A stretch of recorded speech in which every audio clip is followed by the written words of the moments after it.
Everybody get up, no need to cram now. We got a real jam going down, going down, going down, going down, going down, going down. Welcome to the IntelliJAMS. How's it going? I'm excited to be back. I feel like I keep hearing people saying that they hear IntelliJAMS. So let's keep it rolling. Let's hopefully give the people what they want. Give the people what they want. Okay, so I have a topic this week and a little bit of a backstory. You, myself, a bunch of us were at an offsite for IntelliGEMS, and I was getting schooled in the new slang terms. I was learning about maxing and minning and frame mogging and type shit and all of these different things. So my topic today is related to maxing. So I've been that was going to be my topic this. Today. If you would ask me. Oh, yeah. I mean, I hear all the kids talking about maxing with 2 X's, and I want to know what this craze is all about. Okay, so my topic for today, to stick to the slang, is funnel maxing. Okay. So what I mean by funnel maxing is I have been having a lot of conversations lately around like testing, experimentation, personalization. And a lot of people are talking to me about like, oh, where should I start? What should I do? And generally when we start talking about this, the first thing that comes out of someone's mouth on like what they want to go experiment with, test in, is like, I want to try different images in my carousel, and I want to try different like UX layouts, and I want to try some of these different things. And I've been starting to think about this as like, okay, well, that's just like the top of the funnel. Like when you're thinking about like, how can you get the most out of what you're experimenting with and testing with? And I know this is a topic we've talked about before, but I want to put it in like a little bit of a different lens. It's like, that's just the top of the funnel. So if we're talking about funnel maxing, it's like, I need to be able to get the most out of this funnel all the way through, from ad to checkout and even past the checkout. So I've started thinking about this in kind of like a 3 funnel phase approach to where should I actually be like investing my time, and like how can I break this up into easier to understand pieces so I can actually max the funnel. Yeah. Okay. I mean, I think first of all, funnel maxing, I love this term. I'm very excited to talk about funnel maxing with you. I think that the first step here is defining funnels. And I think that every brand has its own funnel. And I don't think there's one funnel. You can come up with some funnels, but understanding what are all of the different conversion points within the funnel, because a funnel actually is a number of different conversion points. It's view to click to PDP click through, add to cart, begin checkout completed. That's just one example of a funnel. And so you need to be able to map what is the funnel, what are all the conversion points within the funnel before we even begin to have the conversation, I think, of how to do some funnel maxing. Yeah. So for me, like I said, I've been trying to, so there's different pieces, there's different parts of the funnel. I was also having a conversation with a brand earlier, and he was basically like, I think one of the biggest misses in D2C right now is everyone treats their entire experience as a singular funnel. Right. And that's actually a miss. It's like you have multiple funnels for per channel, multiple funnels per customer segment, multiple funnels per goal opportunity. But yeah, instead of like, hey, all the different conversion points, the way I've been thinking about this is like, we've got our top, like we're in SaaS. SaaS marketers love to talk about a funnel. We love talking about the I was going to turn it around funnel. on IntelliGEMS, but I didn't want to. I'm not going to go into like our funnel per se, but top of funnel, middle funnel, bottom of funnel. And like to me, that top of funnel is the ads and the landed experience that those ads are pointing to. To me, the middle of the funnel is like everything you're using to influence that traffic once it lands. So offers, price, different gamification thresholds. These are all kind of like mid-funnel levers to pull on to push people down. And then we have the bottom of funnel where it's like, what is the shipping rates? What are the free shipping offers? Like the things that are going to happen when I'm making a purchase. What happens now? What happens in the checkout? What happens? I would actually go onto the other side of the funnel as well and be like, what happens post-purchase?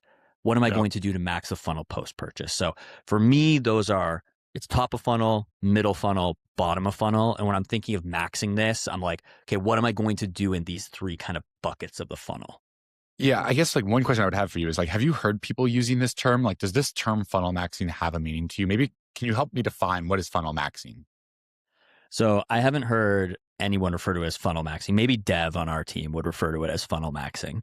But in terms of thinking about it as a funnel, yes. Like when I'm having conversations with different brands, it's like, hey, how do I, again, the multi-funnel approach here. It's like, hey, I have an experience that is happening for different ad sets. And generally speaking, I think the funnel term comes more from like the paid media side of the equation than it does from kind of like the website side of the equation. So I think that's where this funnel maxing comes from is like, hey, Yeah. ads are going into these funnels. What happens? You have a direct response. Okay. I'm going to try and take a stab at defining funnel maxing for us, which is we put in 100 units, visitors, dollars into the funnel.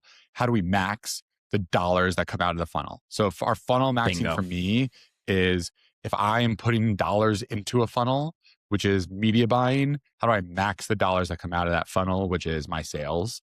And therefore, I think what I would want to make sure that we're doing is optimizing every step along the funnel.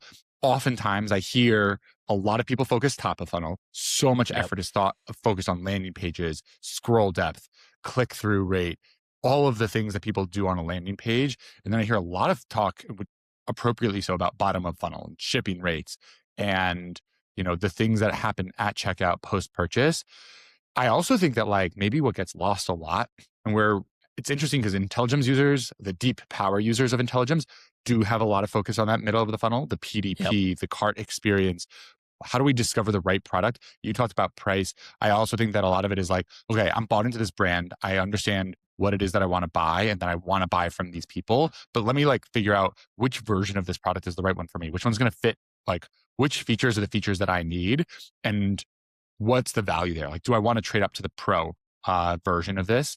So that's maybe that middle of the funnel piece. And that's where you get also AOV boosting. You try and not to make the decision too complicated and you try and limit the number of options, but also make sure that people are finding the right option for them. So you have top of funnel, middle of funnel, bottom of funnel. I know people spend a lot of time in all of them, but the chances are that I imagine a lot of people are focused on one more than the others. And so it's really, really, really important if you're asking yourself, am I spending enough time in each of these three steps of the funnel? That. And I think when I'm thinking about funnel maxing, I think you're right. I think a lot of people spend a ton of time at the top of the funnel. Again, it makes sense. Like if I'm an e-com brand, the biggest expense I have is meta ads. So I want to make sure that the landed experience that's happening on those meta ads is the best it can possibly be. UX changes, copy changes, whatever. At the bottom of the funnel, again, like you and I have talked ad nauseum about like be close to the money. And like when you're in when you're in the checkout, when you're in the post purchase, like get someone to add something on makes a ton of sense there. I think you're right on the missed part. So like if we're going to max the funnel, it's actually in that middle funnel part. What is the specific offer that I'm going to have? How am I going to price these products? How am I going to make the right offer? Like when you were saying, hey, how do I upsell? How do I AOV boost inside of here? Very real example for me. I'm looking for a gift for my wife. I go to this site, they sell these calendars, and I came in looking at the basic calendar, but then there's all these things about like the pro version of the calendar, as you were talking about. And it's like, like I could be upsold into that. But if it was just, I'm going to focus on the top of the funnel, I'm going to get Alex converted, I would have just bought the basic one and been done with it. Yeah. No, I mean, I think that that's definitely the right way of thinking about it. And, we talked last time about how what can feel overwhelming about all of these different steps of the funnel is like, okay, I know I should be spending my time across top of funnel, bottom of funnel, middle of the funnel, but I'm only one person. How can I possibly do all of these three things well? And that's where it's like, okay, like how can we get you leverage? How can agents help identify some of these opportunities top of funnel, help you figure out, okay, like these opportunities that are top of funnel might be much lower in size relative to some of the opportunities bottom of funnel. And that's where it's like, okay, I want to max the funnel. I want to max each step in the funnel. And therefore, let me go find the lowest hanging fruit and spend my time there. Yeah. last thing I'll hit on there, and I think there's like a bunch of follow-up conversations to this, is you're talking about the agents. I would also like plug our MCP here. Like a lot of people are funnel maxing by basically plugging what they know through IntelliGEMS into what they know from the ad accounts, into what they know from other areas of the business, because oftentimes different people are responsible for different parts of the funnel, and shit gets lost in translation. It's like, I care about the ads to click to the site. Someone else is going to take it from there. Someone else takes it from here. But it's like, no, you need to actually be like consistent through that entire funnel to actually max it. Alex, next time I see you, I'm bringing a prop. I'm getting a funnel. We're going to have a funnel on the pod. And exactly. Oh, I love the sound effects. Not even AI generated. Those are great.